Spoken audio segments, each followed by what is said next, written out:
வணக்கம் students, welcome to Fauji silver academy Tamil. இந்த வீடியோவில் என்ன தெரிஞ்சுக்க போகிறோன்னா, எப்படி ஒரு டைப் ஆஃப் த சிஸ்டம் கண்டுபிடிக்கிறது, எரர் கோஎஃபிஷியன்ஸ் எப்படி கண்டுபிடிக்கிறது, எரர் ஃபார் ரேம்ப் இன்புட் அதாவது ஸ்டெடி ஸ்டேட் எரர் எப்படி கண்டுபிடிக்கிறது, கொடுத்த கிவன் மேக்னிடியூடுக்கு எல்லாத்தையும் இந்த வீடியோவில் தெரிஞ்சுக்க போகிறோம். இந்த கொஷின் ஒரு யூனிட்டி ஃபீட்பேக் சிஸ்டம். அப்போது ஒரே ஒரு ஃபீட்பேக் சிஸ்டம், நம்மளுக்கு ஒரு ஃபங்க்ஷன் கொடுத்துட்டாங்க. g of s is equal to 40 into s plus 2 by s into s plus 1 into s plus 4. So இந்த டேட்டா கொடுத்துட்டு டைப் கண்டுபிடிக்கணும், எரர் கோஎஃபிஷியன்ட் கண்டுபிடிக்கணும், ஸ்டெடி ஸ்டேட் எரர் கண்டுபிடிக்கணும். So step 1 g of s into h of s கண்டுபிடிக்கணும். g of s கொடுத்த question அப்படியே எடுத்து இங்கே எழுதிக்கணும். g of s h of s கொஷின்லேயே சொல்லிட்டாங்க இது ஒரு யூனிட்டி ஃபீட்பேக். ஸோ யூனிட்டி ஃபீட்பேக்னால நம்ம 1ன்னு எடுத்துக்கணும். ஓகேங்களா? Next step g of s into h of s is equal to, இப்போ நல்லா உஷாராக கவனிக்கணும். எப்பயுமே எனக்கு இந்த s ப்ளஸ் பக்கத்தில் 1 வரணும். இதில் பாருங்கள் 1 இருக்குது, ஸோ பிரச்சனை இல்லை. எனக்கு இந்த இடத்துல 1 வரணும். ஸோ s ப்ளஸ் பக்கத்தில் 1 இருந்தால் ஈஸியாக இருக்கும். ஸோ s ப்ளஸ் இந்த 2 வெளியே எடுத்துடுறேன். அப்போ 2 வெளியே எடுத்துட்டா இந்த இடத்துல 2 இல்லை, அப்போ s by 2, இந்த 2 வெளியே எடுத்துட்டா 1 ஆகிடும். அதே மாதிரி இந்த இடத்துல 4 வெளியே எடுத்துடுறேன். அப்போ s by 4 ப்ளஸ் 1. இதுதான் இந்த ஸ்டெப். Next step 40 into 2. இப்போ 2 வெளியே எடுத்தோம்ல, 40 into 2 80. 40 into 2னது 80 பை இங்கே ஒரு 4 இருக்குது பாருங்கள். அப்போது 4 1s are 4, 4 20s are 80. அந்த 20 தான் எடுத்து இங்கே எழுதியிருக்கு. ஓகேங்களா?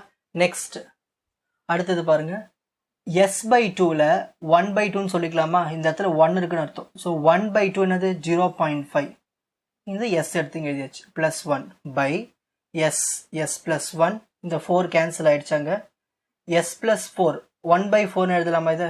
ஸோ 1 by 4 என்னது 0.25. ஸோ இந்த s இங்கே எடுத்து எழுதியாச்சு. Plus 1. therefore g of s h of s is equal to 20. நான் என்ன பண்ணுறேன்னா இப்போ அரேஞ்ச் பண்ணிக்கிறேன். 1 ஃபஸ்ட்டு எழுதிக்கிறேன், s டேர்ம் அடுத்தது எழுதியிருக்கேன். ஸோ s 1 ஃபஸ்ட்டு எழுதுகிறேன், s டேர்ம் அந்த பக்கம் எழுதிக்கிறேன். 1 ஃபஸ்ட்டு எழுதுகிறேன், s டேர்ம் அந்த பக்கம் எழுதிக்கிறேன். ஏன் இந்த மாதிரி எழுதுறேன்னா இந்த ஃபார்மெட்டுக்காக. இந்த ஃபார்மெட் ஞாபகம் வச்சுக்கணும். g of s h of s is equal to, கொஷினில் டைப் ஆஃப் த சிஸ்டம்னு கேட்டாலே, எரர் கோஎஃபிஷியன்ட் கேட்டாலே ப்ராப்ளம் இந்த ஸ்டெப்ஸில் தான் போடணும். So g of s h of s is equal to, இதான் format. k into 1 plus t1s 1 plus t2s போய்கிட்டே இருக்கும். s power j 1 plus tas 1 plus tbs. இப்போ இதில் நம்ம கம்பேர் பண்ண போகிறோம். இப்போது இங்கே 20 இருக்குது, அப்போ இந்த 20 தான் k. இங்கே 1 இருக்குது, இங்கே 1 இருக்குது, இங்கே s இருக்குது, இங்கே s இருக்குது. அப்போது t1 என்னது? t1 0.5. நெக்ஸ்ட் இதுக்கப்புறம் போய்கிட்டே இருக்கும். இங்கே இருக்கிறது ஒரு டேர்ம் தான், அப்போது இதுவே போதும். நெக்ஸ்ட் டினாமினேட்டரில் s, இங்கே s பவரில் எதுவுமே இல்லைன்னா 1 இருக்குன்னு அர்த்தம். கரெக்டுங்களா? அப்போது j என்னது? j 1. அப்போது j is equal to 1. 1 இருக்குது, ப்ளஸ் இருக்குது, s இருக்குது, ta. அப்போ s ஓட கோஎஃபிஷியன்ட் இருக்குங்க 1. அப்போது ta 1. நெக்ஸ்ட் 1 ப்ளஸ், இங்கேயும் 1 ப்ளஸ், s இருக்குது, tb.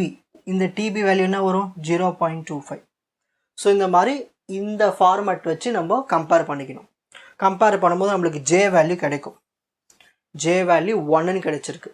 ஸோ டோட்டலாக 3 j வேல்யூஸ் இருக்குது. அதுக்கு நான் ஒரு டேபிள் காட்டுறேன் பாருங்கள் அடுத்த ஸ்டெப்பில். இந்த டேபிள் மெமரைஸ் பண்ணிக்கணும். So type of the system 0 1 2. So அதுக்கான error coefficients kp kv ka. So system 0வாக இருந்துச்சுன்னா, டைப் 0வாக இருந்துச்சுன்னா k வரும், 0 0 வரும். சிஸ்டம் 1ஆக இருந்துச்சுன்னா இன்ஃபினிட்டி k 0. சிஸ்டம் டைப் 2ஆக இருந்துச்சுன்னா கேபியோட வேல்யூ இன்ஃபினிட்டி, கேவியோட வேல்யூ இன்ஃபினிட்டி, கேஏவோட வேல்யூ கே. இப்போது இது எந்த சிஸ்டம்? இது ப்ரீவியஸாக நம்ம என்ன கண்டுபிடிச்சிருக்கோம்? J value. ஜே வேல்யூ வச்சு தான் கண்டுபிடிக்க முடியும். J is equal to 1. அப்போது ஜே இஸ் ஈக்குவல் டு 1ன்னா டைப் ஆஃப் த சிஸ்டம் 1. அப்போது நம்ம therefore J is equal to 1. So type is equal to 1. அப்போ எரர் கோஎஃபிஷியன்ஸ்லாம் என்ன வரும்? கேபிக்கு இன்ஃபினிட்டி எடுத்து எழுதியாச்சு, கேவிக்கு k எடுத்து எழுதியாச்சு, கேஏக்கு 0 எடுத்து எழுதியாச்சு.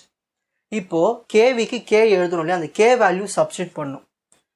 கே வேல்யூ நம்ம ப்ரீவியஸ்லேயே பார்த்துட்டோம். இங்கே பாருங்கள், கே இங்கே தானே இருக்குது. இந்த கே எதுக்கு கம்பேரு? 20. அப்போது இந்த கே எதுக்கு? 20க்கு கம்பேர் பண்ணியிருக்கோம். அப்போது கேவோட வேல்யூ 20. ஸோ நம்மளுக்கு கேபி கிடச்சிருச்சு, கேவி கிடச்சிருச்சு, கேஏவும் கிடச்சிருச்சு. ஓகேங்களா? நெக்ஸ்ட் அப்போது டைப் கண்டுபிடிச்சாச்சு. என்ன டைப்புன்னு கண்டுபிடிச்சாச்சு, எரர் கோஎஃபிஷியன்ஸும் கண்டுபிடிச்சாச்சு. இப்போ next steady state error. Step 2 steady state error for ramp input. So இதுதான் formula steady state error. ESS equal to A by KV.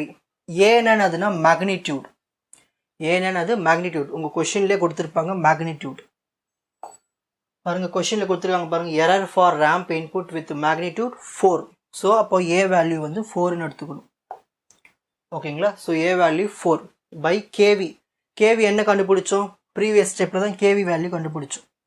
KV is equal to 20. So அந்த வேல்யூ எடுத்துக்கணும்.